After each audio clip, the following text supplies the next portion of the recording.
Esta narrativa tem início em Tóquio, mais precisamente em uma imponente mansão, onde residem 7 irmãos que são amplamente reconhecidos como os mais célebres da cidade. Dentre eles, destaca-se Arata, nosso protagonista, que em dado momento questiona seu irmão Shion sobre como ele conseguiu iniciar um relacionamento amoroso. O jovem de cabelos brancos, com semblante sereno, responde que não sabe ao certo como aquilo aconteceu, simplesmente ocorreu. Nesse mesmo instante, Arata é surpreendido ao descobrir que é, de fato, o herdeiro legítimo da família. Diante dessa revelação, Shion sente uma pressão implícita, porém acredita que, com o poder e prestígio que possuem, poderia conquistar qualquer jovem que desejasse, ou ao menos essa é a convicção que alimenta. Apesar disso, Arata encontra-se profundamente aflito, pois não possui habilidades notáveis em assuntos relacionados a relações amorosas. Subitamente, todas as jovens que também são suas irmãs entram em cena e questionam o motivo pelo qual os homens da família estão transmitindo uma imagem tão negativa. Entre elas está Oka, a garota de cabelos rosados, a enérgica Seija, a séria Minami, a carrancuda Vanri, e Kotono, que, embora pareça extremamente tímida, demonstra um profundo desejo de compreender a conversa em andamento. Nesse momento, Shion acusa Arata de ter feito um comentário inapropriado, insinuando que a jovem de cabelos rosados apresentava curvas nos lugares certos. Oka, indignada, não hesita em ordenar que seu cão o puna, como se Arata devesse receber uma lição. Curiosamente, nenhuma das irmãs demonstra real oposição à situação, embora o protagonista não consiga compreender a razão de serem tão severas com ele. Arata se questiona por que elas agem com tanta frieza, uma vez que ele jamais seria capaz de observá-las com outros olhos além dos de um irmão. Seiji o acusa de hipocrisia, citando um episódio envolvendo Kotono. As demais concordam com ela, evidenciando que a imagem de Arata perante elas não é das melhores. Banri argumenta que isso seria típico de um jovem do signo de Virgem e não se mostra surpresa com atitudes ousadas vindas de alguém que vive rodeado de garotas atraentes. Por outro lado, Seiha reprova completamente a ideia, ressaltando que seria moralmente repreensível haver qualquer tipo de relação afetiva entre familiares. Mesmo diante dessa observação sensata, Banri não parece convencida de que aquilo poderia evoluir para algo sério. Minami, por sua vez, é a única que toma o partido de Arata. No entanto, ao se aproximar demais do rapaz, acaba desferindo-lhe um golpe repentino, o que o pega completamente desprevenido. Logo em seguida, ao questiona se os irmãos estariam disponíveis no sábado, pois, além da celebração de aniversário de Kotono, todos desejam sair para se divertir um pouco. A cena muda para o interior do metrô, onde observamos vários jovens encantados ao ver as irmãs juntas, comentando que cada uma delas possui seu próprio fã-clube. As garotas são indiscutivelmente belas e já receberam inclusive convites para ingressar no mundo do entretenimento. Nesse mesmo contexto, surgem comentários sobre Arata, ainda que nem sempre favoráveis. É evidente que, na opinião geral, ele é o menos popular entre os irmãos. Na escola, Arata é frequentemente mal interpretado e se irrita com as pessoas que acreditam que viver com 5 irmãs encantadoras é um privilégio. Para ele, a realidade é um verdadeiro pesadelo. As irmãs possuem autoridade praticamente absoluta, podendo agredi-lo sem que ele possa revidar, e o pai tende a tomar o partido delas, o que lhe parece extremamente injusto. Shion revela que também sofreu com isso quando era mais novo, mas reconhece que, ao menos, elas são adoradas por todos.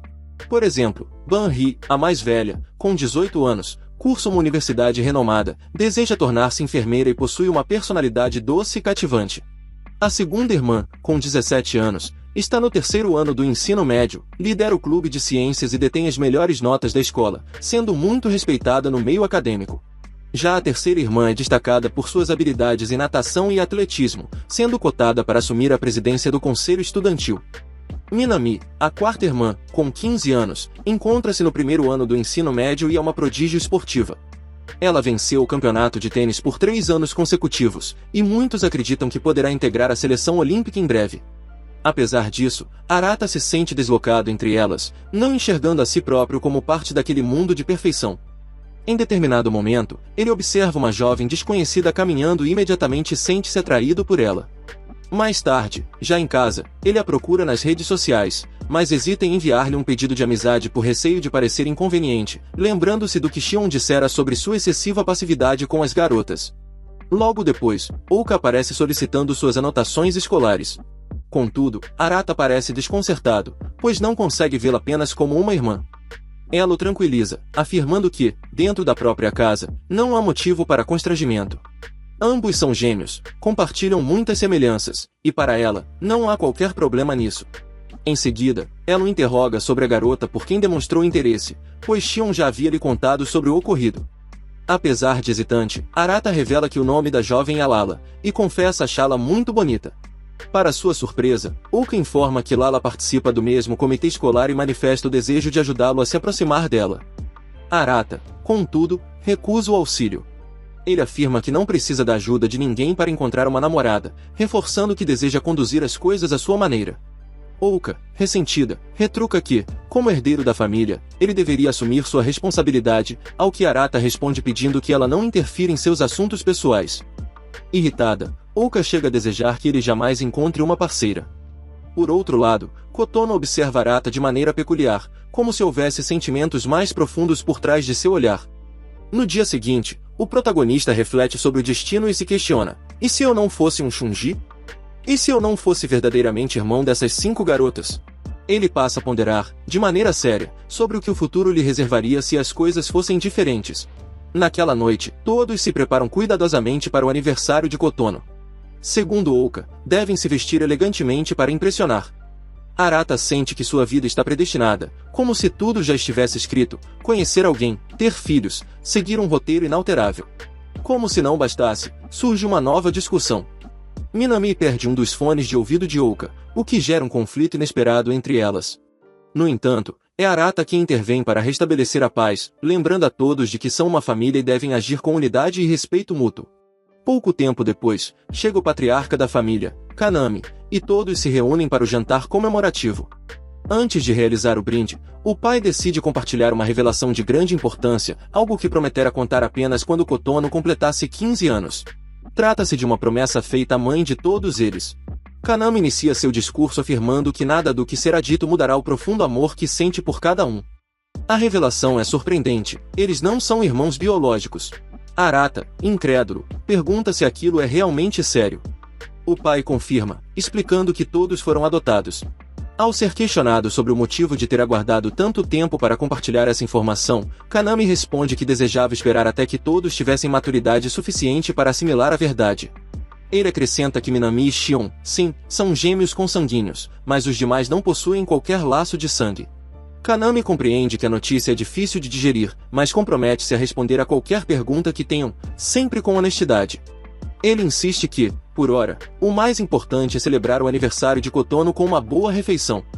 O ambiente muda drasticamente. Os jovens permanecem em silêncio, tentando absorver a revelação. Mais tarde, BRY serve o chá para proporcionar um momento de privacidade aos irmãos. Arata, mesmo compreendendo que o pai não fez nada de errado, sente que o momento escolhido para a revelação foi bastante inoportuno. Já Seiha discorda, acreditando que esse tipo de verdade jamais poderia ser adiada indefinidamente. Ele também revelou que se tratava de uma promessa feita à sua esposa, o que, sob uma perspectiva lógica, torna a decisão compreensível. Ainda assim, ele não consegue evitar a sensação de que, ao ocultar essa verdade durante tanto tempo, traiu, de certa forma, a confiança daqueles que considerava próximos.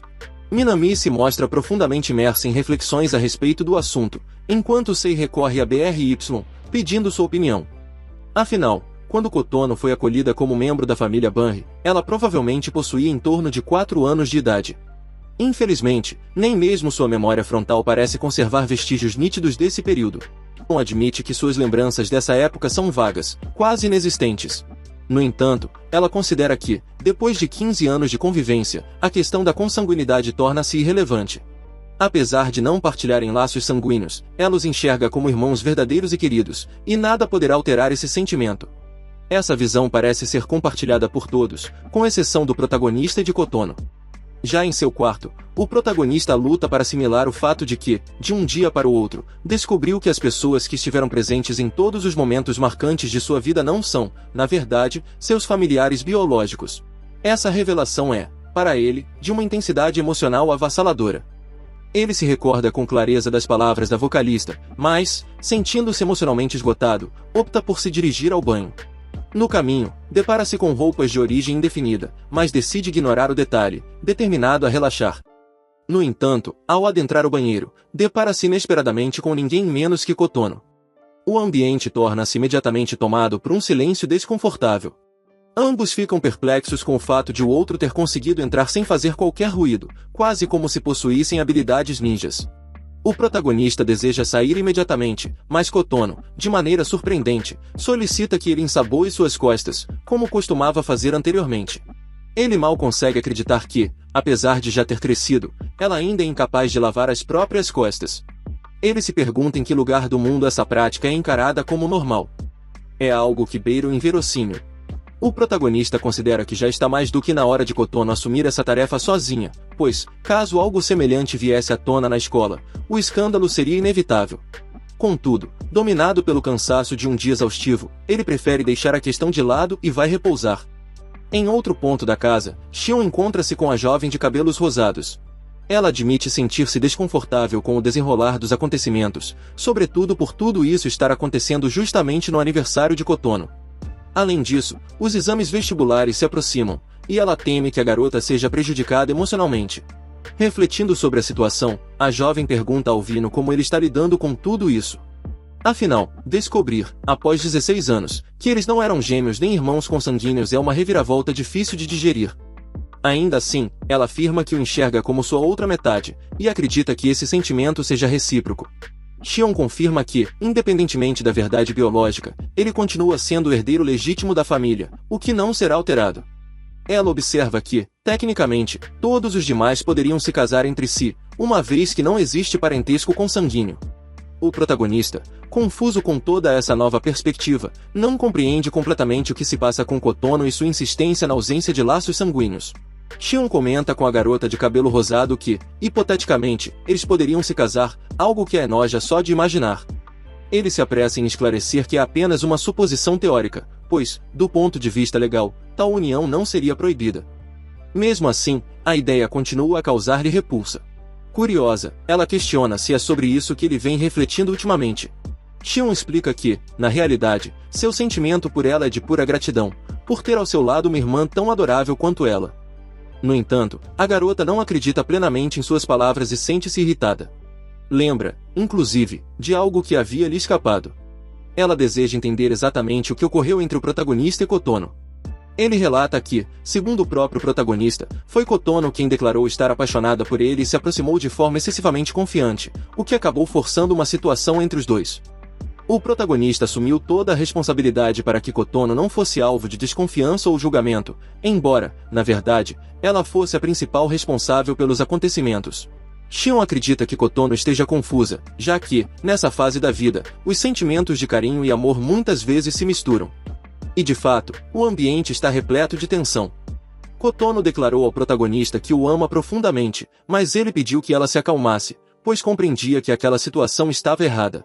Diante disso, ela exigiu uma explicação, ao que ele respondeu que, embora não fossem irmãos de sangue, ainda assim eram irmãos em essência, e por isso ele se encarregaria de protegê-la e cuidar dela, mas não da maneira como ela deseja, e sim como um verdadeiro irmão faria.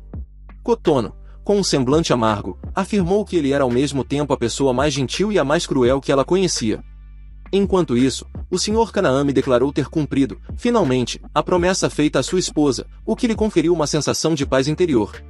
No entanto, o protagonista, ao retornar, ainda se vê incapaz de processar tudo o que está ocorrendo com Kotono. Embora seja verdade que não compartilhem o mesmo sangue, ele simplesmente não consegue deixá-la de enxergar como sua irmã mais nova. Tal contradição o perturba profundamente. Ao entrar no quarto, acaba esbarrando na garota mais velha. Surpreso, pergunta o que ela está fazendo ali. Ela, por sua vez, rebate dizendo que, se ele tem algo a esconder, deveria ao menos fechar a porta antes de questionar onde ela estava. Arata tenta se justificar, mentindo que apenas estava dando uma volta, pois não sabe como explicar o que ocorreu com Kotono.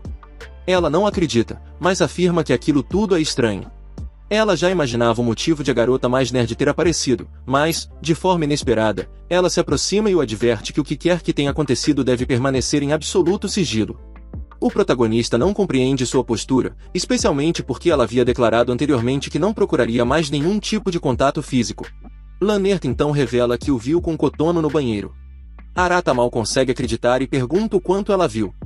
A resposta é direta: praticamente tudo. Ela revela que havia ido tomar banho, mas, ao perceber que os dois estavam ali dentro, optou por escutar. Como é comum entre adolescentes, ela sabia que sentimentos como amor e carinho podiam ser confundidos. Inicialmente, não deu muita importância, mas acredita que a revelação do dia pode ter derrubado as barreiras emocionais que impediam Kotono de expressar seus verdadeiros sentimentos. A nerd supunha que o protagonista agiria apenas como irmão, o que seria louvável. Contudo, ela desejava testar se ele seria capaz de resistir ao fascínio de qualquer uma das garotas. Arata implora que ela não se entristeça só porque a garota por quem ele é apaixonado já tem um namorado. O protagonista cora intensamente, pois não quer sequer cogitar essa possibilidade. Ela encerra o diálogo pedindo que ele tome muito cuidado, pois Kotono poderia se precipitar. Declara que, pessoalmente, está satisfeita por ele ter conseguido manter o autocontrole. Antes de sair, ela exige que ele lhe dispense um mínimo de respeito, por ser sua irmã mais velha, mas também deseja que não se esqueça de demonstrar certo afeto. O protagonista sente que seu dia foi absolutamente insano, como se estivesse vivendo o enredo de um drama novelístico. E, no entanto, por mais surreal que tudo pareça, ele sabe que tudo aquilo realmente aconteceu. Durante 16 anos, ele assumiu o papel de irmão de todos, e essa realidade não se transformará repentinamente da noite para o dia. Enquanto isso, Minami questiona a sua irmã, mas a resposta que obtém é vaga. A jovem afirma que não há um propósito específico para estar ali. Na manhã seguinte, Arata ainda se recupera de uma intensa dor de cabeça, consequência de todos os acontecimentos do dia anterior. Quando se prepara para sair em direção à escola, depara-se com Kotono e outra jovem de cabelos escuros, ambas trajando uniformes de enfermagem.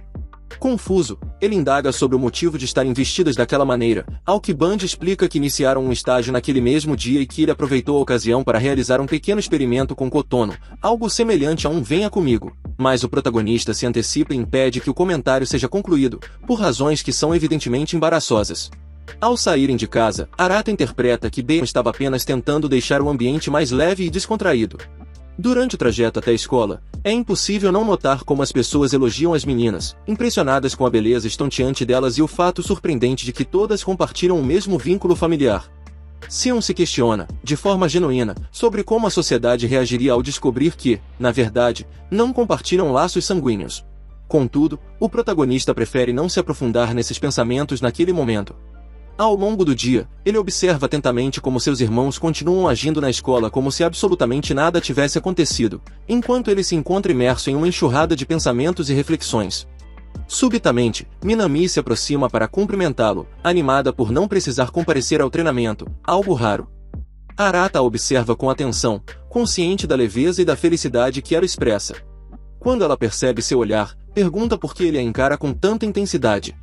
Ele desconversa, dizendo que estava apenas refletindo sobre a pressão constante que ela deve receber de seu treinador, considerando o esforço incansável que dedica ao esporte. Arata lembra que Minami já conquistou diversas competições e que possui potencial suficiente para disputar os Jogos Olímpicos, uma façanha verdadeiramente admirável. A jovem atleta confirma, mencionando que apenas segue sua paixão. O protagonista parabeniza, afirmando que é um privilégio raro possuir talento e, ao mesmo tempo, amar aquilo que se faz. No momento em que se preparam para partir, um grupo de garotas se aproxima, solicitando autógrafos e fotografias com Minami. A popularidade dela é inegável. Curioso, Arata pergunta quem eram aquelas garotas e descobre que se tratam de algumas integrantes do fã-clube da atleta, que aparentemente viram uma de suas fotos usando uniforme masculino. Arata fica perplexo com a situação. Em seguida, Minami pergunta se ele pretende voltar direto para casa, e sugere que poderiam passar algum tempo juntos. Ela admite, no entanto, que foi reprovada em alguns exames e faltou ao treinamento justamente para se dedicar aos estudos e recuperar o conteúdo. O protagonista não se mostra surpreso com a revelação, pois sabe que, apesar de ser uma das melhores atletas do Japão, suas notas costumam ser desastrosas. Compreensivo, ele decide ajudá-la com os estudos. Eles seguem para um local que se assemelha a um karaokê, onde Arata passa a explicar diferentes fórmulas matemáticas e como utilizá-las para resolver exercícios específicos. Durante esse momento, Arata percebe algo novo. Minami é extremamente doce e encantadora de perto, embora se distraia com facilidade, frequentemente desviando o olhar e se perdendo em pensamentos alheios ao conteúdo. Quando entrega uma das atividades, percebe-se que ela errou praticamente tudo, mesmo sabendo que aquele encontro era destinado ao estudo. No entanto, ela quebra o clima tenso ao sugerir que cante uma música, entrando no espírito do ambiente. De maneira inesperada, Minami escolhe uma música que expressa, de forma bem-humorada, como está péssima nos estudos. Pelo menos, demonstra sinceridade. Continua a cantar com alegria, e Arata, observando, nota que está se divertindo genuinamente. Fica surpreso ao perceber como Minami consegue encontrar prazer mesmo nas situações mais simples. A convivência com ela o deixa leve, e ele sente que é ao lado dela que mais se diverte. Ao saírem do local, Arata avista a garota por quem tem sentimentos e imediatamente tenta se esconder. Minami, percebendo, puxa assunto e comenta que a noite anterior foi extremamente caótica. Quando Arata pergunta o que ela pensa sobre tudo isso, Minami responde que não vê motivo para que o pai deles mentisse, e que agora a grande incógnita é: quem são os pais biológicos de cada um? Ela propõe que o mais sensato, neste momento, seria conversar com o pai para que ele esclareça os detalhes a cada um dos filhos. A revelação mais intrigante é que, tecnicamente, Arata não é irmão biológico dela, e sim um colega de escola. O protagonista apenas pede que ela fale em um tom mais baixo, mas Minami insiste em dizer que o mais importante não é a forma como se chamam, e sim o vínculo construído ao longo de mais de 15 anos. Esse laço tem muito mais valor. Arata implora que ela não se entristeça só porque a garota por quem ele é apaixonado já tem um namorado. Minami, curiosa, quer saber como ela descobriu sobre isso, e é evidente que a própria garota comentou com ele, já que Minami é bastante comunicativa. A jovem deseja expressar tudo o que admira em Arata, sua inteligência, senso de humor, responsabilidade e o profundo carinho que tem por seus irmãos. Ela deseja vê-lo mais animado em casa. Minami, curiosa, quer saber como ela descobriu sobre isso, e é evidente que a própria garota comentou com ele, já que Minami é bastante comunicativa. A jovem deseja expressar tudo o que admira em Arata, sua inteligência, senso de humor, responsabilidade e o profundo carinho que tem por seus irmãos. Ela deseja vê-lo mais animado em casa. Como presente, Minami lhe entrega pequenos bolos, os favoritos da garota de cabelo rosa. Ao entregar os doces, ele também devolve os fones de ouvido, com a condição de que ela não os perca novamente. A jovem comenta que seu cachorro havia danificado os anteriores recentemente, mas agora que tudo foi resolvido, e é assim que esse episódio se encerra. Caso você tenha acompanhado até o final, permita-me dizer que você é um verdadeiro assinante premium deste canal. Como demonstração, deixe um comentário com a palavra banheiro, lembre-se de curtir o vídeo, inscrever-se, acima de tudo, ativar o sininho para não perder nenhum dos nossos resumos.